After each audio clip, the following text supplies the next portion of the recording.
Hello friends, welcome to my channel. কণী আমি কম বেছি সবে খাই থাকো আৰু কণীৰ ভেৰাইটিজ সবজিও খাই থাকো। তো আজি মই আপোনালোকৰ লগত এনেকুৱা এটা ৰেচিপি শেয়াৰ কৰিছো যেটো ৰেচিপি আপুনি ভাত, ৰুটি বা পৰঠাৰ লগত খাবলৈ বহুত টেস্টি। তো বলকচোন ৰেচিপিটো চাই লওঁ। তাৰ কাৰণে মই এটা তড়কা পেন লৈছো। আপুনি বিচাৰিলে কেৰাহীও ল'ব পাৰে। তাতে অকণমান তেল ব্ৰাছ কৰি দি এটা কণী ভাঙি দিছো আৰু ওপৰেদি অকণমান নিমখ ছটিয়াই দিছো। আৰু এটো দুটা ফালে ভালকে ফ্ৰাই কৰি লৈছো। চাওকচোন আমাৰ অমলেটটো ৰেডি হৈ গেল। এতিয়া কেৰাহী এটা লৈ তাতে 2 চামুচ মান তেল, আধা চামুচ গোটা জিৰা আৰু দুটা পিয়াজ চপ কৰি লৈছো আৰু দুটা টমেটো পেষ্ট কৰি লৈছো। হেটো দি দিলো। দি পেনে সবকেটা বস্তু ভালকে মিক্স কৰি ল'ব। আমি যেহেতু দুজন মানুহৰ কাৰণে বনাইছিলো সো আমাৰ কোৱান্টিটি এনেকুৱা আছিল।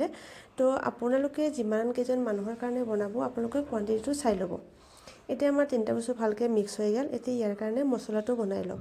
তাৰ কাৰণে মই 1 চামুচ হালধিৰ গুড়া, 1 চামুচ শুকান মৰিচৰ গুড়া, 1 চামুচ ধনিয়া গুড়া, 1 চামুচ জিৰা গুড়া আৰু টেষ্ট অনুযায়ী নিমখ আৰু অকণমান পানী দি এটা ঠিক পেষ্ট বনাই লৈছো। এটো মছলাটো এতিয়া ইয়াতে দি দিলো। দি পেনে ভালকে মিক্স কৰি লৈছো। এতিয়া মছলাটো আমি 2 মিনিটৰ কাৰণে লো ফ্লেমত কভাৰ কৰি দিম যাতে মছলাটো ভালকে ফ্ৰাই হৈ যায়। এটা চাওকচোন 2 মিনিট পিছত আমাৰ ওপৰেদি তেলটো ভাহি উঠিছে, মানে আমাৰ মছলাটো ভালকে ফ্ৰাই হৈ গৈছে। এতিয়া মই ইয়াতে পানী দিম। মই ইয়াতে 1.5 গ্লাস পানী দিছো। যেহেতু গ্ৰেভিটো মই অলপ টাইটে ৰাখিম, পানীটো দি পিনে এটা উতল আহালৈকে মই কভাৰ কৰি দিছো। এটা উতল আহাৰ পিছত এটো চাওক উতল এটা আহি গৈছে। এতিয়া মই যিখিনি ভাজি ৰাখা অমলেটখিনি দি দিম। এতিয়া ভাজি ৰাখা অমলেট কেটা দি দিছো আৰু অমলেট কেটা দি পিনে মই কভাৰ কৰি হাই ফ্লেমত 5 মিনিট বা 3 মিনিট মান ৰান্ধিলে হৈ যাব। চাওকচোন গ্ৰেভিটো কিমান টাইট হৈ গৈছে।